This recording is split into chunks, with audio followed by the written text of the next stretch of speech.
Bonjour, je voulais faire un petit point sur la bibliographie que j'utilise à propos des chevaux sauvages, des chevaux qui vivent en liberté. Je suis Hélène Roche, éthologiste spécialisée en vulgarisation scientifique sur le comportement du cheval. Alors, il y a des références que j'utilise, ou en tout cas qui m'ont influencé dans ma manière de voir les choses, et qui ne sont pas forcément scientifiques, donc je tiens à le préciser tout de suite. Donc c'est le cas, par exemple, d'un livre que j'avais lu quand j'étais adolescente, le livre de Jacqueline Ripart, J'irai jusqu'au bout du monde, une vie avec les chevaux, qui retrace son expérience auprès des chevaux du désert de Namibie. Et dans ce livre, il y a notamment une photo qui m'a vraiment marquée et qui, je pense, a contribué à me sensibiliser au fait que la vie à l'état naturel pouvait être extrêmement rude et compliqué pour les chevaux, ne serait-ce que pour trouver de l'eau. Et il y a cette photo là que vous voyez avec un cheval qui est penché, mais vraiment presque à genoux, pour accéder à de l'eau de pluie qui est retenue dans des rochers, puisque sinon ces chevaux ont accès à un forage, et donc un puits autour duquel il y a énormément de compétition entre les chevaux. Et cette image, elle m'a vraiment toujours marquée, donc ça m'arrive de parler voilà, de ce livre qui n'est plus édité mais qu'on peut trouver parfois d'occasion. Et de toute façon, sur ces chevaux du désert de Namibie, donc des chevaux féraux, des chevaux domestiques retournés à l'état sauvage, en fait il n'y a pas d'article scientifique. Il y en a à ma connaissance pas, donc il y avait le livre de Jacqueline Ripart, et puis aujourd'hui, si vous êtes intéressé, il y a cette référence, c'est pareil, c'est pas fait par des chercheurs, mais c'est quand même l'histoire de ces chevaux avec des observations de ces chevaux, mais il n'y a rien de quantifié et de dénombré. Donc ce livre, il est disponible en anglais ou en allemand, et voilà, on y trouve des images, et notamment dans les exposés que je peux faire sur les chevaux à l'état naturel et les rudes conditions de vie auxquelles ils sont soumis. Eh bien, il y a cette photo d'une jument extrêmement maigre avec un poulain. Sinon, dans les références que j'ai lues finalement dès le début de ma formation en éthologie à l'université, par mes stages, puisque c'est pas à l'université qu'on m'a enseigné l'éthologie équine, mais c'est par les stages et les personnes que j'ai fréquentées au cours de mes stages. Donc en 2000, j'ai lu ce livre qui s'appelle The Wild Horses of the Great Basin, de Joël Berger, qui a été publié en 1986.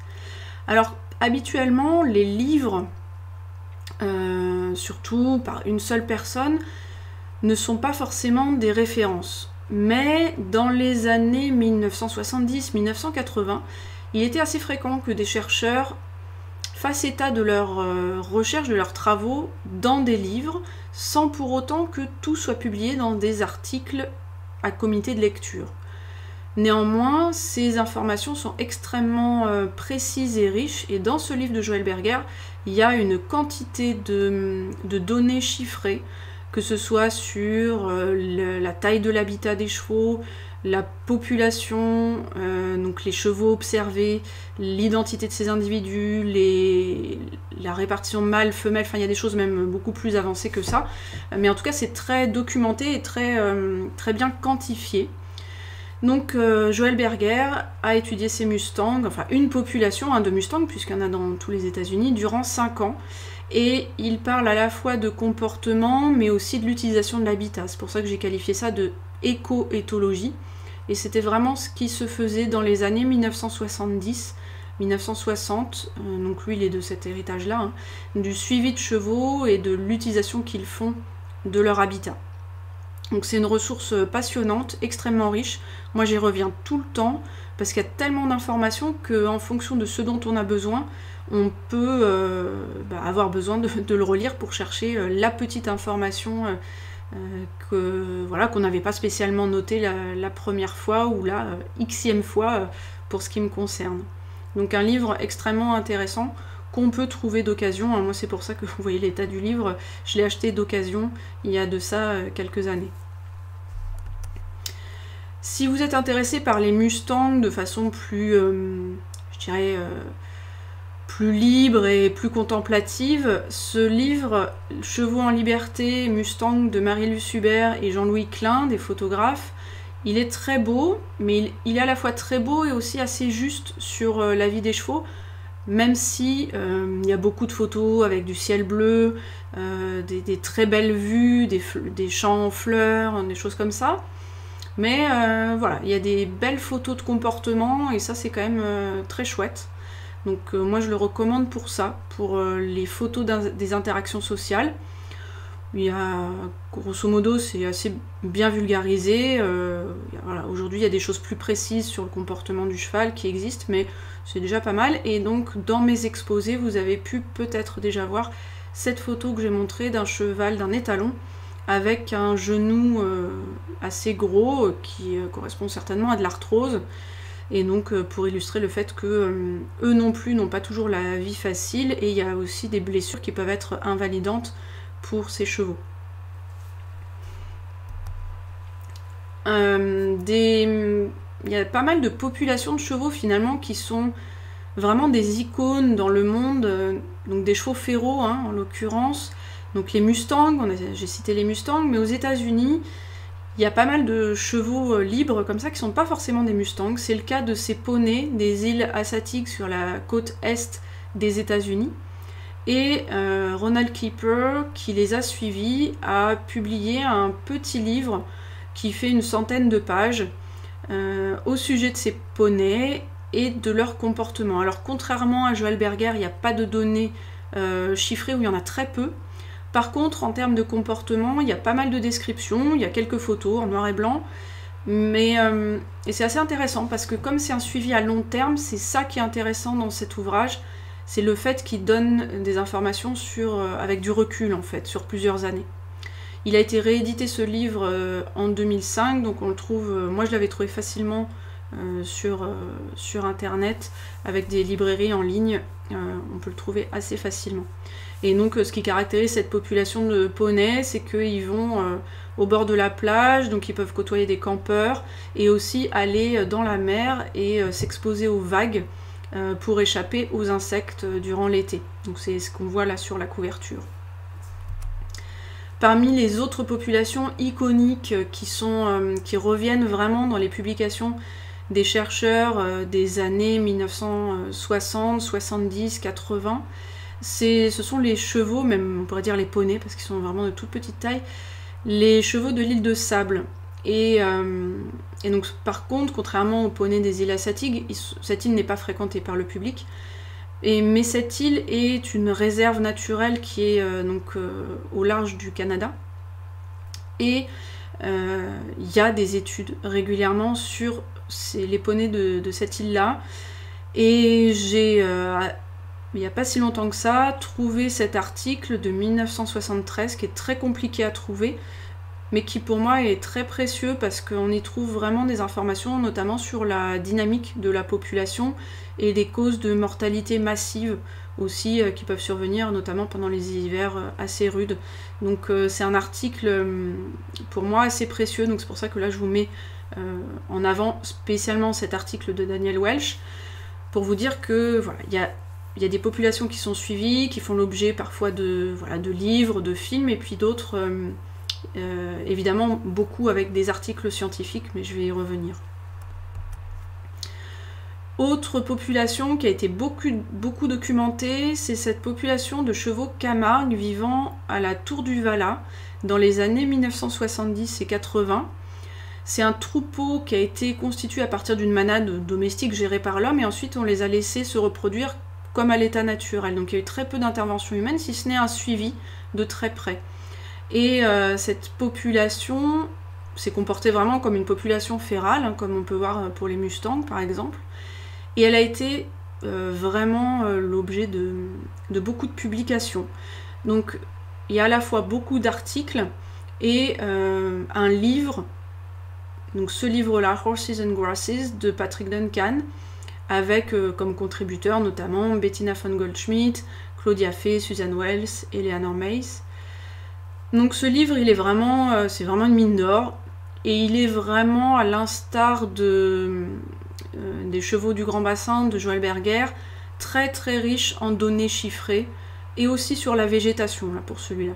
Donc des données chiffrées sur l'utilisation de l'habitat, la fécondité des juments, des étalons, le nombre de descendants, les filiations, l'évitement de la consanguinité, ces choses-là. Enfin, c'est extrêmement précis et très très documenté.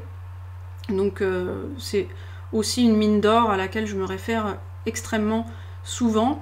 Et tous les articles qui émanent de ces études-là servent de référence pour les chercheurs du monde entier sur le comportement à l'état naturel. Et donc il y a eu, je vous disais, énormément d'articles publiés sur ce troupeau de la Tour du Vala. Et donc les articles, sous format papier, vous avez l'habitude peut-être de voir des articles, ça se présente comme ça, lecture en colonne comme un journal avec le résumé en haut. Et fut un temps, pas si lointain, pour certaines et certains d'entre vous qui connaissaient, on avait des tirés à part, ces articles qui étaient envoyés aux auteurs quand l'article était accepté dans une revue. Et donc c'était des articles que l'auteur pouvait remettre au fonds documentaire de son laboratoire, à la bibliothèque, à des étudiants de passage, et ça évitait d'avoir à les photocopier. Voilà. Donc là, par exemple, pour le cas d'un article de Patrick Duncan, j'ai eu un tiré à part. Alors c'est presque des éléments de collection, je pense, maintenant, parce que ça n'existe plus, ce mode de diffusion papier avec les tirés à part. Maintenant on fonctionne avec des articles sous format numérique au format PDF. Et donc les chercheurs qui publiaient dans ces années-là, les années 60, 70, 80, c'est vraiment la période où on a vraiment étudié les chevaux à l'état naturel. Et en fait, ces articles, pour beaucoup, ne sont pas encore numérisés. Ils sont encore certains en format papier, pas facile à trouver, voire impossible, ou dans les bibliothèques par exemple, à la Tour du Vala en Camargue, il y a une bibliothèque avec un fonds documentaire sur les chevaux assez intéressant du fait de l'activité qu'il y a eu à cet endroit-là.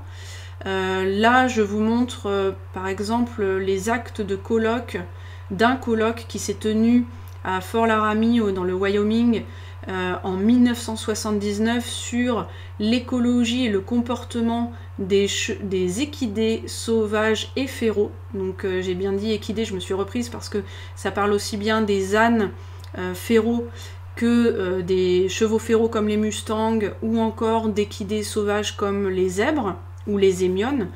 Donc voilà, là c'était un exemple d'un acte de colloque, et ce document il est extrêmement riche, et en ce temps-là les actes de colloque étaient extrêmement précis, et les chercheurs qui publiaient qui participaient à ces colloques et avaient une communication qui donc faisait l'objet de cet écrit dans cette compilation là, c'était pas des résumés, ça pouvait être des articles vraiment écrits de manière très détaillée. Et par la suite, ils n'étaient pas forcément publiés dans des articles dans une revue scientifique. Donc pour certains, en fait, on a des informations que dans ces actes de colloque. Et malheureusement, pour le moment, il y en a très peu qui sont numérisés. Celui-là, par exemple, j'ignore s'il est numérisé. Moi, j'ai eu accès par le fonds documentaire, la bibliothèque personnelle de Claudia Fay. Et j'en ai photocopié une partie, mais pas la totalité, parce que pour vous dire, ces actes de colloque font 280 pages. Donc vous imaginez, déjà le temps qu'il faut y passer, le coût aussi que ça représente en termes de photocopie, puis en fonction de ce qui nous intéresse aussi, on prend ou on prend pas. Donc moi j'ai pas tout photocopié là-dedans, mais j'en ai au moins une centaine de pages. Et pour ma part, j'ai beaucoup d'articles sur le comportement social des chevaux, donc à l'état naturel, qui se présentent sous format papier, puisque moi quand j'ai commencé à me documenter en 2000, c'est vraiment la première fois que je me suis frottée à de la bibliographie sur le comportement du cheval, en 2000, il n'y avait quasiment rien qui était numérisé. Il n'y avait quasiment rien en format PDF. tout était en format papier. Donc quand on constituait sa bibliographie, on faisait des photocopies et puis on rangeait ça dans des classeurs ou des chemises, si on avait des tiroirs avec des dossiers suspendus par exemple. Donc moi j'ai toujours mes classeurs avec ces articles et pour certains, certains de ces articles n'existent pas en format PDF. Donc j'ai l'habitude de me référer à mes classeurs et puis j'ai aussi une partie qui se trouve en format numérique sur un disque dur, voilà. Donc d'où l'utilisation du format papier aussi, que j'ai cette habitude-là, et aussi de me référer à ces livres dont je vous ai parlé. Il existe une synthèse qui reprend vraiment, je pense, une très très grande partie de tout ce qui a été publié sur les chevaux à l'état naturel, les chevaux libres, puisque moi je vous dis, dans ma bibliothèque, j'ai beaucoup d'articles des différents chercheurs qui ont étudié ces populations de chevaux. Et cette synthèse, je la trouve extrêmement intéressante. Donc c'est dans ce livre qui s'appelle The Domestic Horse, qui est un collectif dirigé par deux éthologistes, Daniel Mills et Sue McDonnell. Et dans ce livre, il y a des chapitres dédiés aux chevaux vivant à l'état naturel, à la fois sur le plan éco-éthologique et puis sur le plan vraiment social. Donc il y a 2 chapitres, vraiment, on va dire 3, consacrés à ces chevaux. Et c'est notamment dans ce livre que on trouve une carte de répartition des populations férales, ou en tout cas avec des élevages extensifs comme les poneys New Forest, qui ont été recensés et qui ont fait l'objet de publications scientifiques. C'est pour ça que j'ai mis cette carte-là, parce que parfois je la présente dans mes exposés sur les chevaux qui vivent à l'état naturel. Donc, parfois je remplace moi les chiffres là qui font référence aux articles, parce qu'il y a un tableau qui va avec, je les remplace par des points pour montrer un petit peu les populations qui ont été étudiées. Donc moi je vous recommande vraiment ce livre. Moi c'est pareil, je m'y réfère assez souvent. Quand je veux me rafraîchir la mémoire ou que je cherche quel auteur a écrit sur quel sujet, bah, ça me permet de cibler un petit peu plus. Et après, une fois que j'ai relu un passage de la synthèse, je vais chercher les auteurs et les articles qu'ils ont écrits, donc une partie que j'ai déjà et puis d'autres parfois qu'il faut rechercher, comme cet article de Daniel Welch que je vous ai montré au début sur les chevaux de l'île de Sable. J'ai trouvé la référence dans ce livre et ensuite j'ai réussi à me procurer cet article par quelqu'un qui travaille dans une bibliothèque, qui a sollicité un prêt entre bibliothèques et a obtenu l'article en format papier et pas en format PDF. Voilà. Donc je vous recommande vraiment ce livre, il est super intéressant et aussi pour plein d'autres thématiques. Autre livre, en fait, auquel j'ai pas l'habitude vraiment de me référer, assez rarement, et sur les chevaux à l'état naturel, je vous le mets quand même ici parce que, si je veux être vraiment honnête, je me sers d'un graphique de ce livre qui recense les publications sur les Mustangs d'Amérique du Nord, donc, et qui parle de la taille des groupes que les chercheurs ont pu observer. Donc ce graphique, il a été fait par George Waring pour cette publication, pour ce livre. Ce livre, il est paru pour la première fois en 1983 et il a été réédité, d'où sa jolie figure que j'ai moi de 2003, je l'ai eu neuf, mais je le trouve un peu daté quand même et pas forcément toujours très complet, donc voilà. Du coup, moi j'ai pas eu l'habitude de me référer à ce livre-là parce que j'ai débuté ma bibliographie avec d'autres ouvrages très précis sur le comportement à l'état naturel. Donc celui-là, pour moi, il n'est pas d'une grande utilité, mais je vous dis, j'ai quand même extrait cette information de ce livre. Et un livre beaucoup plus récent, qui est aussi un collectif, comme The Domestic Horse, de 2016, qui lui parle des équidés sauvages. Alors vous voyez qu'il y a des zèbres en couverture, mais à l'intérieur, il y a plusieurs articles, dont un qui est intéressant sur la notion de ce que c'est qu'un animal sauvage et ce que ça peut signifier pour les équidés et les chevaux en particulier. Et puis il y a aussi quelques articles consacrés à la gestion de populations libres de chevaux féraux. Et puis il y a aussi tout un tas d'articles sur les équidés tels que les zèbres, les hémiones, voilà. Et aussi les ânes sauvages d'ailleurs. Donc ce livre, moi je le connais moins bien puisque je viens de l'acquérir, hein, ça fait que peut-être 1 an, oui c'est ça, ça fait même pas 1 an que je l'ai. Donc je le connais pas encore bien, mais je sais que je vais m'y référer parce que il regroupe des auteurs qui sont les références pour l'étude des équidés à l'état naturel. Donc en résumé, en bibliographie sur les chevaux à l'état naturel, ce que je vous ai présenté, c'est pas exhaustif, loin s'en faut, mais c'est moi, ma manière de travailler sur ces sujets-là. Donc moi ce que je vous dirais, c'est comment moi je fonctionne et comment vous, vous pouvez fonctionner si vous avez un sujet qui vous tient à cœur, l'étude des pieds des chevaux à l'état naturel, la longévité à l'état naturel, les sources de blessures, les liens sociaux entre les chevaux à l'état naturel, voilà, ce genre de choses. En fonction, vous irez chercher les informations. Moi, je vous conseille de fonctionner d'abord par synthèse, allez lire des synthèses. Comme ça vous permettra d'avoir une vue d'ensemble sur un sujet, de voir s'il y a beaucoup d'auteurs qui ont écrit sur tel ou tel sujet. Et vous aurez accès à une liste bibliographique, donc à des références pour approfondir sur, par exemple, si vous vous intéressez aux Mustangs, vous aurez les auteurs qui ont écrit sur les Mustangs. Par contre, faites attention avec les synthèses à l'année de publication.